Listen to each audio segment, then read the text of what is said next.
hear me? Okay, cool. Just making sure this thing is on and everything before we get started. That was like a really long 5 minutes. So my name is Whittaker, and I am really happy to be here to talk to you about some of my favorite things, press releases and garnering reviews for your work. I find it a challenge, and I really like a challenge. A little about me: I'm a project manager, I'm a publisher, I'm an author, I'm the creator of the Adventures of Lola Hopscotch, and I am an anti-bullying advocate. So, what we're going to cover today, first we're going to cover press releases, the anatomy of a press release, like what you want in there, and then we're going to go back to stacking your calendar to make sure that you guys feel like you have enough time, you know, to get all the things in there. We're going to talk about what you see. We're going to talk about what you see as your vision for your publishing company, how much publishing you want to do, that kind of a thing. I get really in-depth into that in my project managing talk, but this is going to deal with just this one bit of marketing. I'm getting scared. It's not feedback, it's the door. Oh, it's the door. Okay. Sorry. Phew. Goodness. Okay.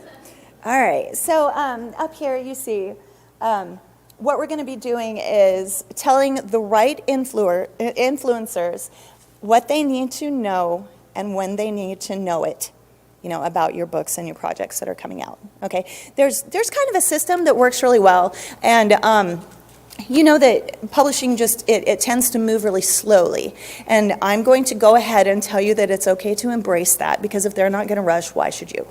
Okay, so give yourself some time so that you don't go absolutely crazy. There we go. Okay. So your calendar really does need to be your new best friend. Like some of you guys use Google Calendar, and you'll get like the notifications and the reminders and everything straight to your phone. That is wonderful. If you're one of the types like I used to be who runs from their calendar, you need to learn to make it your BFF. You need to live it, love it, live there. Learn everything that you can get done with it, because the calendars they have out now, I mean, even Google Calendar, there is so much there to help you. Okay, so if you see right here in this yellow box, it says 18 months. Now, right here is where a lot of people just go, holy buckets, that's a long, long time to launch a book. And when really it's not. This is a system where you can get this done without going absolutely crazy and get, you know, good coverage. Okay, why do I need those 18 months? Well, there's a really good reason. There's several reasons, and we're going to cover all of them as we make it through this talk. So first we need to talk about, like, what is your model? How much publishing do you want to do? Do you want to do ebook only? Do you want to create audiobooks? Do you want to create, you know, all the print books, jacketed hardcovers? You need to have that lined out before you announce that you've got a new project coming up, okay? Because this goes way back to the beginning of when you get the concepts. So one thing that I really like to say all the time is that no one ever started off with their new project and said, I'm going to get started late. No one does that. Start early. I know 18 months is a really, really long time, but it's a good place to start. And if you like hone your own plan, maybe you can whittle that down some. You know, if you find that something that I'm going to show you here today just really isn't necessary for you, totally fine. You know, earlier is always, always, always better. Even with the steps that I show you in here, you might want to add more time, depending on what you find is relevant to your publishing model. Okay, so your publishing plan, we kind of just touched on that. So this is actually starting at the beginning, okay? You need to have your plan documented, and that's so that you can change it as you go. You need to be agile. From acquisitions, deciding your publishing date, your publishing plan, your ebooks. Are you going to go like KU using Kindle Unlimited? Are you going to engage Overdrive for libraries? Are you going to do Scribd? They, you know, have a really good borrow program. Same with BorrowBox, draft to digital. Do you want to use an aggregator? These are decisions, you know, that you need to make before you really get too far into this. Hardcovers, you're going to do a hardcover? That's great. Libraries love them. And how are you going to create that? Are you going to engage like Ingram Spark and do a POD thing? Because that works really great. You can create some really beautiful books. with Ingram Spark. There are pros and cons. Be sure and do your research. We can't get into all that today, but I will tell you that a con is making a beautiful book, and a pro is never, never, never, ever put the prices on your books. Never put a price on your book cover, ever, because you will be paying that nice $50 fee again to get the new cover uploaded. So save yourself a little bit of work there. Okay, so now that you have your publishing plan, now what? Now is when your calendar and deciding what kind of press coverage you want and need really comes into play. As a publisher, you now know how much publishing, like how little or how much publishing and that you're going to want to do with each project. You'll be able to look at this presentation later and whittle it down and add things, and that was really my goal. There is a lot in here, and a lot of it might, be stuff that you just really don't need, okay? But I wanted you to have a lot of tools, because this is really a critical deal for your work, right? You need to get it out there, get the word out. So, in showing you everything that I'm going to show you, we're gearing this toward editorial reviews like Publishers Weekly, Book List, Locus, all those guys. We're also going to talk about your advanced readers, like your street team and stuff like that, your readers that follow your newsletter. We're going to talk about those, and we're also going to talk about the 5 types of reviews. So if you look over here on the left, the first press release I want to talk about is your coming soon. Okay, now coming soon, that is when you know the title of your book and you are so excited about it and you want to start priming everybody. Like, everybody has always heard that there's like 7 touches to get somebody to remember that a product is available to you or something like that. Well, these are really good. This is 5 really good ones that allow for more touches. Okay, so the first one, coming soon, this is when you're going to talk a little bit about the author, put up maybe an author photo, this is the title, and we're looking at maybe publishing fall of 2024, okay? Don't box yourself in with a release date right then, okay? You'll do that a little bit later, but right here you still want a little bit of wiggle room, okay, because things happen like COVID. The next one, the second press release that you're going to want to look at is your cover reveal. This is also so exciting, because now you're putting a visual to your project, and you're excited because you have an awesome artist. So you're going to put the cover art, and then maybe a picture of your artist, a little, bio about your artist and how excited that you are to work with them. Again, it's coming in fall of 2024, so you don't have to worry about getting too technical with dates right there. And then next is probably the most important, okay, and it's the third one. This is the one where you give everybody an advanced review copy. And there are some really good techniques to do that. These days, it's not as important to send out a print book, like to do print arcs. That's not really that important. I would advise you to create an arc, which is, a really early copy, a draft copy of your manuscript, format it a little bit, like it's going to look similar to when the book is published, and then use something like Book Funnel. Stick it up there, get a link, and so that you'll have it for your advanced review press release, okay? And that's when you're going to address people and say, hello, Miss Jones, I'm really excited to tell you about my book, whatever title that's coming in October, or, well, you're going to have to say a date now. This is where you're going to have to, put a hard line on a date. You're going to have to say October 22nd, of 2024 or something like that, because these people are going to save that date. They're going to save the ISBNs. They're going to log it all, and they are going to remember that stuff like it is always right in front of them. It's kind of freaky. So you want to make sure that you have all that. Okay, so number 4, I call this the critics are raving review, because this happens after you've sent out your advanced review requests, and say someone emails you back with this blurb or review or endorsement, and it is just a rock star review, something that you can quote them as saying. That's when you want to send that out again. And if you get more than one, you get them on the same day, that's okay. Put them both on the same PR. Make sure they're always one page. Don't go overboard. PRs are always one page, okay? And then you can put 2 on there if you want to. if you get another one the next month, send out another critics or raving.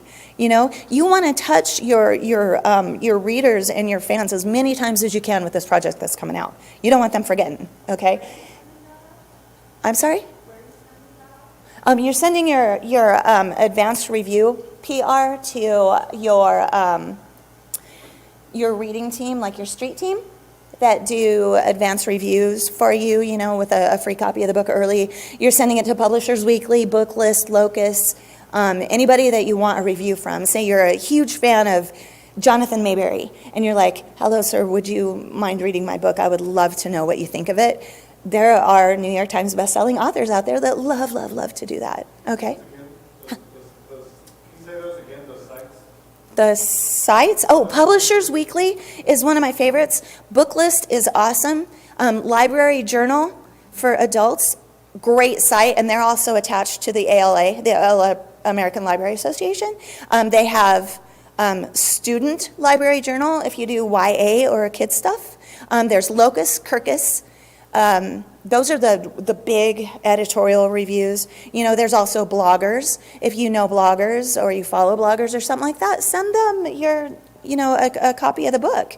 Send them over your ARC because they love to hear from new readers, or maybe you already have an established relationship, you know, and you're like, here's my new book. Just be excited. And they like to get free books, of course. So, yeah, why not? And then, of course, the last one is your release day. Have that thing sent out at 12:01 a.m. Bam, it's here. Oh my gosh, we're so excited. You know, and you can maybe put some more of your endorsements in there from your critical reviews or your editorial reviews. Okay, I want to go over what's on here really quick. To be early is to be on time. To be on time is to be late, and to be late is to be forgotten. Ellen Hildebrand writes that in A Summer Affair, and it's really something, I have it printed out with a little stand on my desk.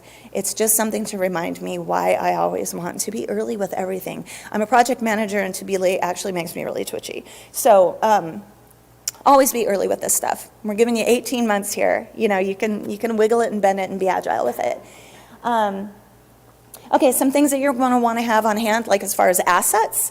You know, you're going to want your cover, you're going to want your author's photo and their bio, your artist photo and their bio. Start writing your flap cover, your back cover copy, and your sales copy for like Amazon and Barnes & Noble or whatever. Get started on that because you're probably going to hone that a couple times too as you do more research for keywords and that sort of stuff. Okay, here we are, the anatomy of a press release. Okay, I love this, probably just a little too much. Anyway, coming soon, you're going to want to have the title, the author, the approximate date, so the month. I know I'm going over some of this twice, but this is really important. So, and then for the cover reveal, that's the second one. You're going to want to have the art and the artist information. The third one, your ARC request. You want your link for them to be able to download. You're going to want your book description, all of your ISBNs, all of the really important stuff. And by then, you're going to want to have locked down your release day. And of course, for the fourth one, that's, you know, I just got this great blurb, look at it. And then the last one, on release day, always include where they can find the book, okay? A lot of people get really excited, and they're like, oh my gosh, I didn't tell them, you know, that I'm publishing wide with this or something like that. So, very important stuff.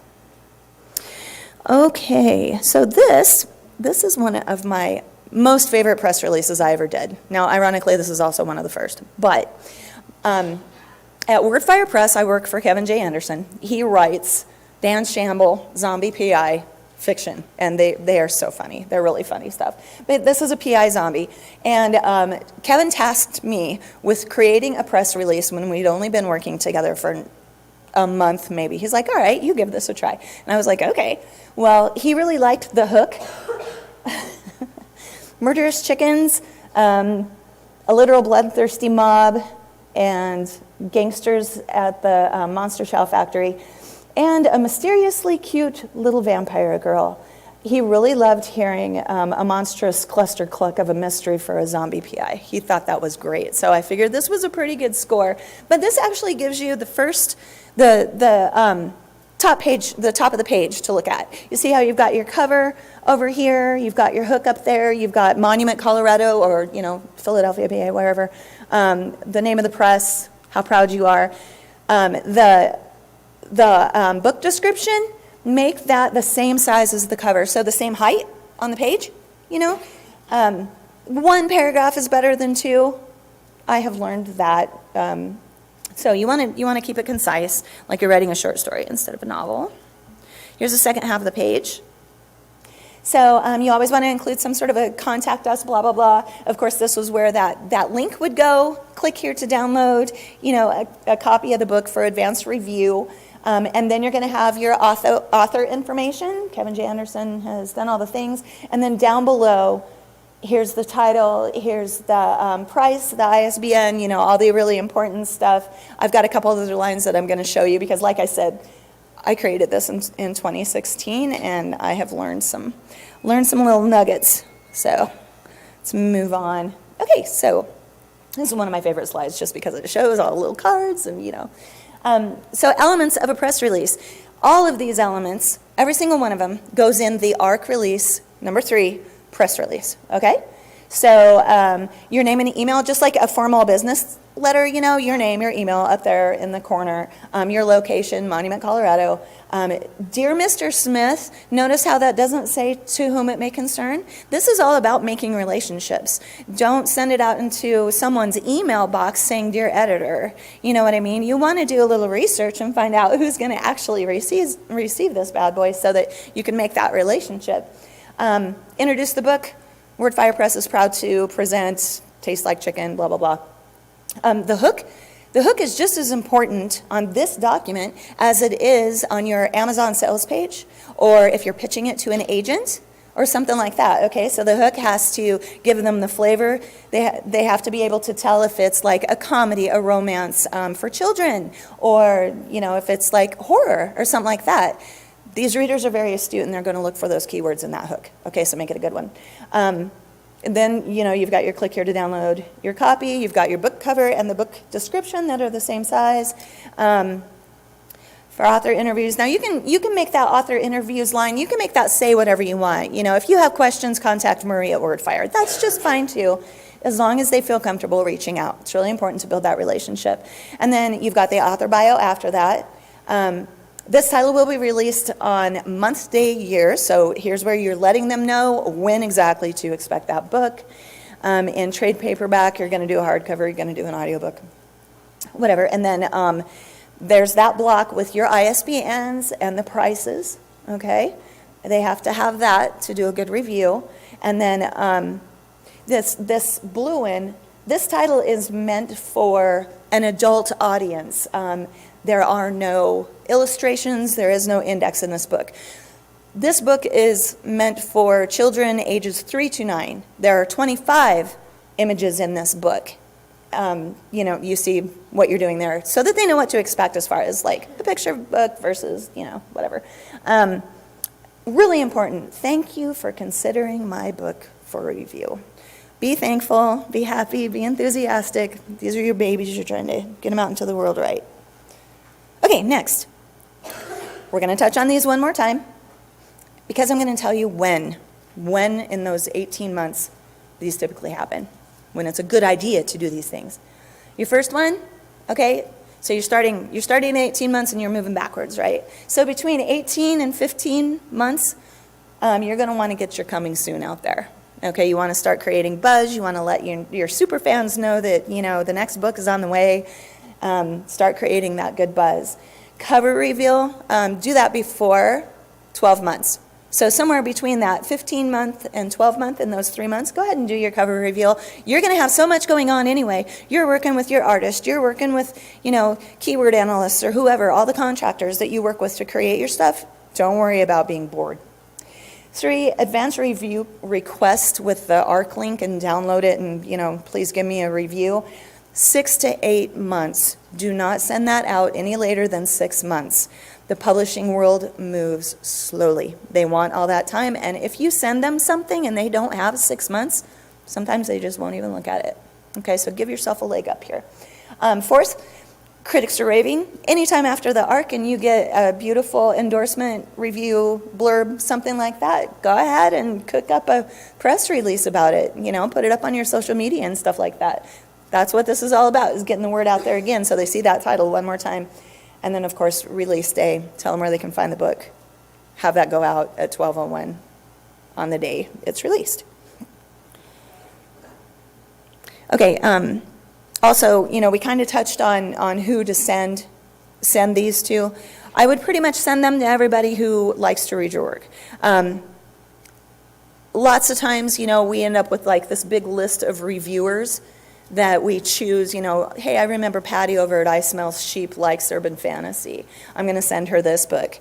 So you can kind of cherry pick your list and say, hey, Patty, here's what's coming up. They really appreciate you addressing them by who they really are, and you can do it that way. But there are blogs, review sites. If you're a member of the Horror Writers Association, there is a huge list in there of people who want to see new work from other members of the Horror Writers Association. So just, do your research. You'll find all kinds of people who really are excited to read your work. Okay, so this is where I'm going to take a moment and talk to you about the importance of the Library of Congress. Everybody's like, what?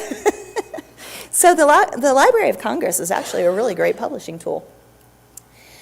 Everybody in a library or in a school library, some bookstores, neighborhood libraries, the big library centers, they go through the big catalog that's actually online now of all the books in the U.S. looking for what books they want to acquire for their collections. If you engage the Library of Congress way early back, like when you send your ARC review letter in that 6 to 8 month time frame, you go onto their website, you set up your account as a publisher, you give them all of the details that we've already discussed about your work, and then you send it along. They're going to email you back with a Library of Congress control number, which is golden, okay? Because that's what everybody's looking for. That's a MARC record. The MARC record is a machine something, I can't remember what all it stands for. It's MARC. Anyway, and all it is the big card catalog on the internet that is maintained and run by the Library of Congress. So after you get your letter, okay, they expect you to take that little bit of text with the Library of Congress number and put that inside the print book right beneath the copyright information. So while you're cooking up your books, you have to include that little bit of text with the LCCN, very important. And then after you publish, say, they want to see a copy of, well, they want to own a copy of like the best format that you did. So if you did a jacketed hardcover, send that to them. They really like those. If you just did a trade paperback, send that to them. If you just did ebook publishing for this, email them the link where they can download it and make sure that everything is right and the LCC and is within there. Some things to remember while you're looking for more people. These tiles down here on the bottom. Explore bookstores at this point. Okay, those are people who are going to use the system. You want to contact newspapers and stuff like that, and I'm not talking about like, well, you can do the New York Times for sure, but your local newspapers and like people who are close to you in town and they know, this author lives over here and stuff, contact them. They want to know. Podcasts, contact your local radio. Mine is 103.9 RXP in Colorado Springs, and they are a delight to work with, and they have the funniest show. And it's always fun to go on there. Yeah. I just want to throw in your local tourist bureaus. I found them the best ones. Yeah. Visitors bureaus. He was bringing up visitors bureaus. Like we have one that I interact with all the time in Colorado Springs. So that was like a really good call. They want to know, because their job is to bring people into Colorado Springs. Well, if Jill, famous author, lives right over there on the hill or something like that, they want to reach out to everybody who might be interested. So yeah, that was a really good call. Okay, and up here, your distribution begins far before you have a book in hand. This is where it begins, okay? And then find avenues to get the word out early, wide, and enthusiastically. You want to be so excited about your book. You don't want to be like, oh, you might like this. You want to say, you're going to love this book. Okay, so be enthusiastic about your work. Okay, Now we're going to talk about stacking your calendar. Now's when it gets a little bit technical. How many in here have a calendar that they use already to keep their life on track, your kid's soccer game, blah, blah, blah, all that good stuff? Cool. Okay, so you can adapt that for these 18 months, right? Send yourself little reminders. I work with spreadsheets in Google Sheets, and I can make my spreadsheets send me an email, like with what's written in the cell. Hey, it's time to send this book off to the Library of Congress or something like that. So whatever tools you use, make sure that you love them enough that you hear a notification. You can go in there and look and see what day it is and what time it is to do one particular part of this. Here's where, things kind of get a little bit hairy here when we start talking about the actual project management type stuff. People get like a little bit wide-eyed. Actually, these tools are your friends. Everything that I've told you so far, it encompasses many techniques and steps, and I encourage you to cherry pick everything that I'm talking about here, okay? Don't overwhelm yourself. Project management tools and work breakdown systems, they can be a lot of fun. Don't be scared. Give yourself some time and pick something that you really want to use, to map out your stuff. Okay, one more reason for 18 months is this right here. First, you want to be able to find the balance in life, right? You don't want to go crazy doing this, but you want reviews. You want people to know about your stuff. 2, spread this out across your calendar, okay? Why not? Publishing moves slower than molasses in January. Why do you need to do this? Why do you need to stress? So, and then be early, and this is how you remain sane. So look at this graph right here. You see the 3 main things, that we as writers and working people who still have jobs and stuff have to balance are your family, your day job, and your writing career. In the middle, look at that little pill. Okay, so that's sanity. All right, so if you find the balance here, using these tools, spreading it out, being early, giving yourself 18 months, hopefully that helps you retain a little bit of sanity and not hate writing. Because, promotion and marketing your stuff is all a big part of it too. So down here, you notice next to the day job, we have self-care. Don't forget that. That's something that you need to put in your calendar. You need to give yourself half an hour or something like that, okay? Don't go crazy. Next to your writing career, well, that's your dreams. You have to leave yourself time to dream, or else why are you even doing this? And then hovering around the family up there, you've got your financial budget, you've got your time. And then spoons. How much mental energy do you really have to throw at this? Reserve some spoons for this. Reserve some spoons for Billy's soccer game at the same time. Try to find the balance, and it starts with starting early. You can just help yourself by giving yourself 18 months. Take away after that if you feel like it. Start with 18 months. Okay. Oh, we're doing good. All right. So this is another graphic that I really like. I add to it all the time. The first one that I want to point out is learn and log your lessons. In project management, there is something that they preach about and over and over again called a lessons learned log. This can be a Word document. It can be something that you do in notes. It can be a sticky note collection that you look through. It can be whatever. But as you start publishing and along your publishing journey, you want to make notes. Okay, because you don't want to cost yourself time. You want to make a note of what contractor was a dream to work with. You want to know what worked, what fell flat, what, was a total bomb, because you don't want to waste your resources. Okay, so lessons learned log. Set it up like right now and keep it really handy so that when you open up your laptop, you can be like, oh yeah, this didn't work, and you can log it in with a date. The biggest mistake that people make with not doing their lessons learned log is, oh, I'll remember that. You don't remember it. You get in the thick of stuff and it's time to create another press release or something for a different project or something, and you absolutely will forget. You will. Do it all the time. I use my lessons learned log like crazy. I'm in there every day. Okay, so like I said before, very important, arcs out 6 to 8 months before your release date. Foster relationships, dear Mrs. Jones, Johnson, whoever, and keep their email addresses because they're gold. If you're using Kindle Unlimited, here's a tip, just for publishing anyway. If you're using Kindle Unlimited for ebook distribution and you send your ARC out to your street team and they read it and they're ready to post their reviews, they have KU too, right? Because they're voracious readers. If they download the book into their KU and then post their reviews, it's verified in Amazon. So that's a little bit of a nugget that people are like, my advanced reviewers are always doing all these great reviews and they're picked off. Well, that's how they cannot be picked off, okay? This big black box, okay, I don't like to pay for anything. My project management talk, like my LOC talk, all of these use free things that I have found because we don't need another bill on top of everything that we're doing. Now, as you start publishing more and more and you find, Monday.com and you like it because it's colorful and it's interactive and you want to pay, $9 per team member or whatever, do it. But starting off, you don't have to do that, okay? You can get the same out of Trello that you can out of Monday.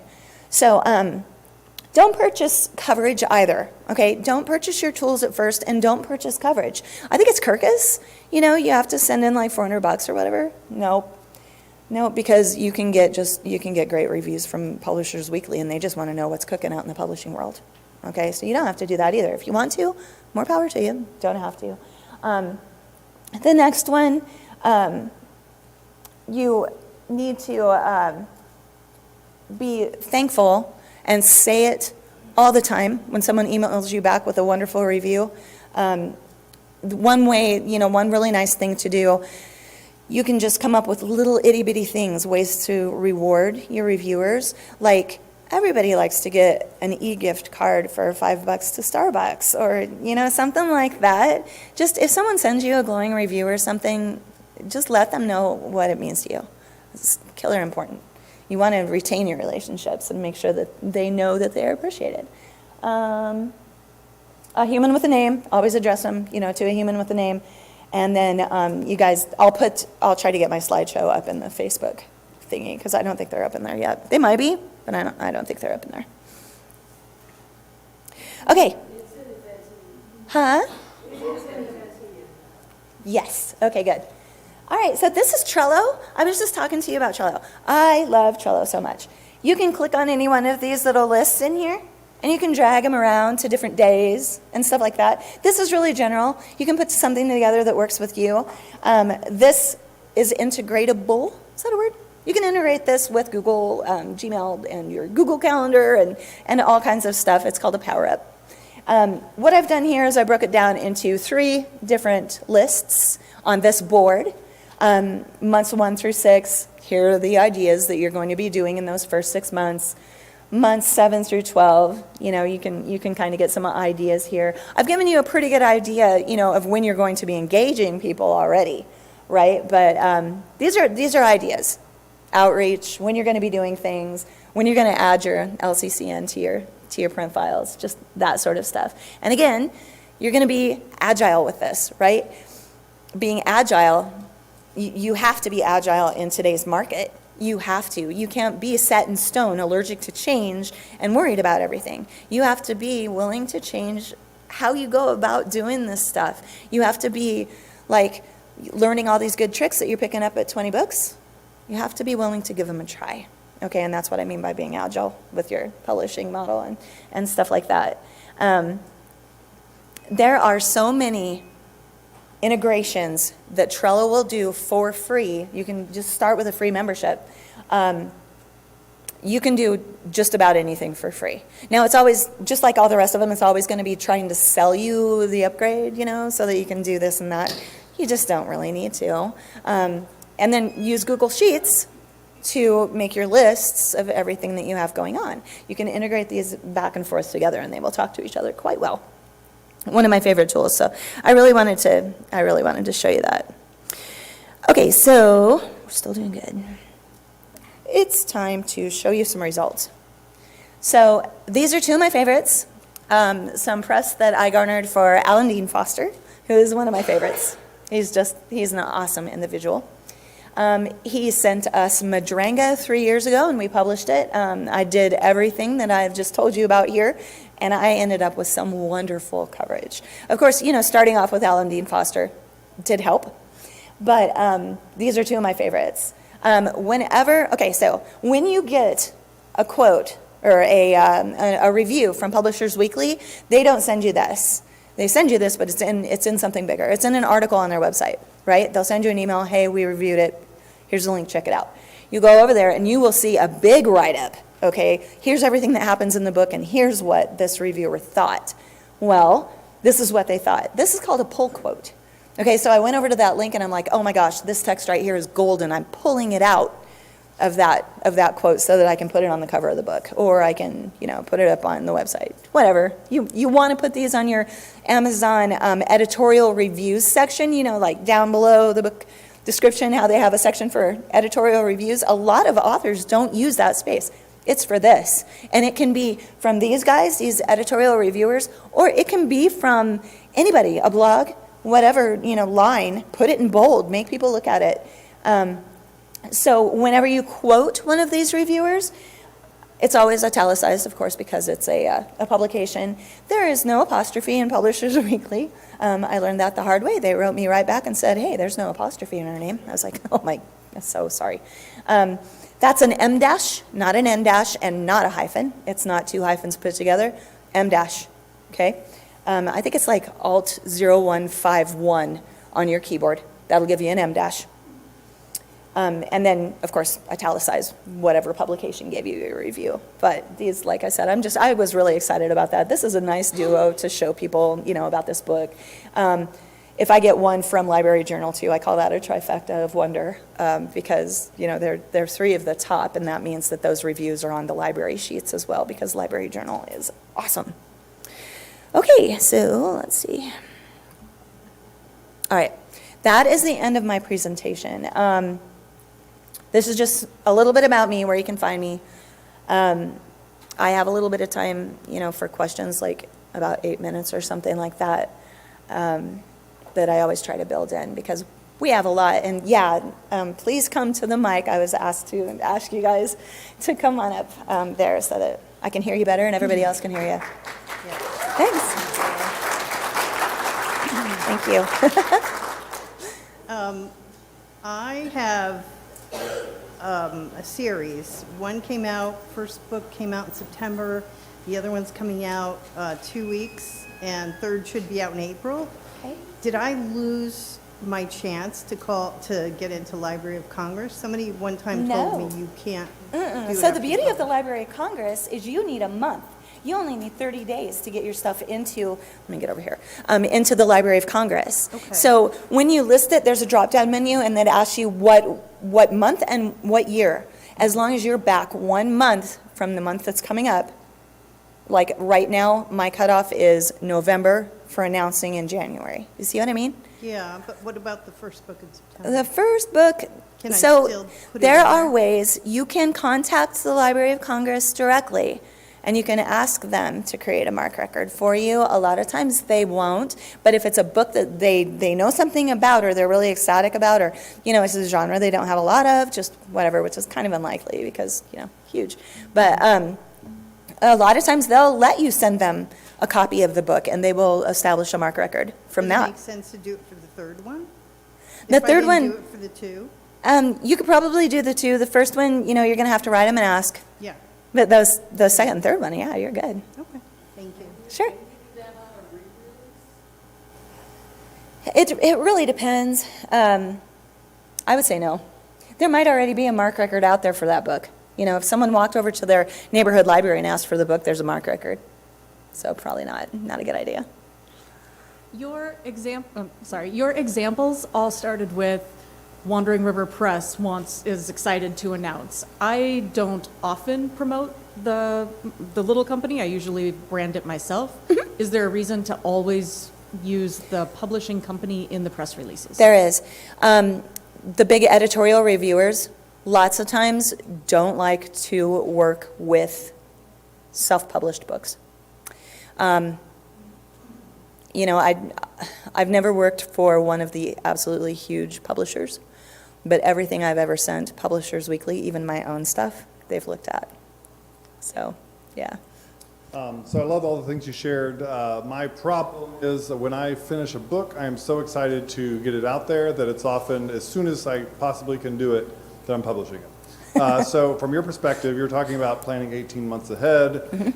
Do you have a similar strategy for books that maybe I've finished with it, it's copy edited, it's ready for reviews, and I want to go in 6 weeks? Do you have any strategy advice for that, or is it just y'all just need to be more patient? You need to be more patient, really, because do you see what all you've cut out there? And then a lot of the sites won't even look at it unless they have 6 months to look at it, you know? So I know you're anxious and everything, but just let that one cook and start the next book. Okay, mine relates to the, getting the local stuff. I don't actually have local stuff in my area. There is literally no local. No newspapers are local, no radio stations are local. It's just not that type of area. Yeah. How would you work with something like that? Oh, I would hit my social media so hard. Okay. And then you might be 90 miles from Biloxi.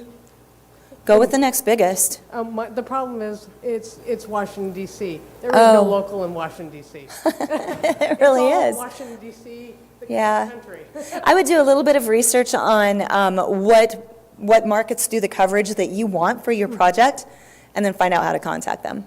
That's what I would do, and just treat it all like the internet. Okay. I have a question about getting reviews of like later books and series. Do you need to have people who have read the first and the second before you have them read the third, or could you just have someone jump in because the story doesn't really make sense? Yeah, so, the best thing to do is if you have somebody new and exciting, excited to join your review team, give them all of the books that precede the one coming up and give them a lot of time. And what if you were sending to like Publishers Weekly or something and it's a third book? How would you approach that? Because I would put all of them in a You put all of download them. link. I would make sure that they had access to all of them. Okay. Especially if you have like some press coverage or the material that you're writing about treats something that's a really hot topic or something right now. I would just be like, if you would like to have a look at book 1 through 3, here's either a synopsis. You could, give them a link to a synopsis, or you could say you can download all the copies right here, give them a book funnel link that'll download your pre-omnibus. Thanks. Hi. Hi. I was just wondering, so like you said, 6 to 8 months, like you should send it to your ARC team, send out the ARCs Yeah. to all the different people and everything. So I was just wondering, like, how do you collect those reviews? Would they send them to you, and then once the book is published, would those be put on Amazon, or would those just be like the ones that you use like those pull quotes for? Right, that's a really good question. What do you do with reviews, once someone has reviewed your book? A lot of blogs and everything, they'll email you back with their quote. Publishers Weekly will let you know when their review is up, as will Booklist and Library Journal, as will Locus. So, like I said, I don't work with Kirkus a lot because they want all the money.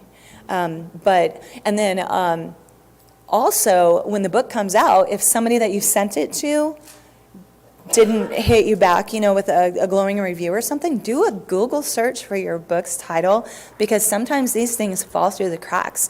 And someone, a blogger might have posted like this really great review of your book and then absolutely forgot to let you know that they did such a great job. And if you do a Google search with your title after it's already out there, you can find those. Yeah, so you kind of just have to go looking. Yeah, and it's okay to touch base too. Like if you have a contact at Publishers Weekly or something, be like, hey Bob, I sent you this book 4 months ago, and I was just making sure it was received, number one, and then let me know if you have any questions. It's okay. They appreciate knowing that you're involved. So not having contacts at Publishers Weekly and wherever, we're basically cold emailing them.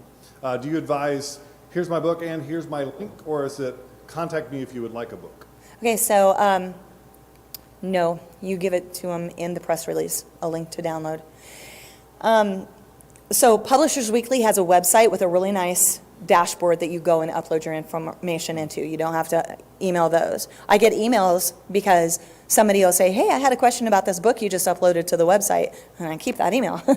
You know what I mean? So that's how I have curated this big list of reviewers from these places. Locus, you can upload your ARC onto the Locus review site as well. Book list, I email. Library Journal, I email Chris Anderson at Library Journal for the adult stuff, you know. So you just kind of have to keep working and making these connections and curating a big list of all the people that you want to show your work to. Okay, are we done? We're done. Okay, all right.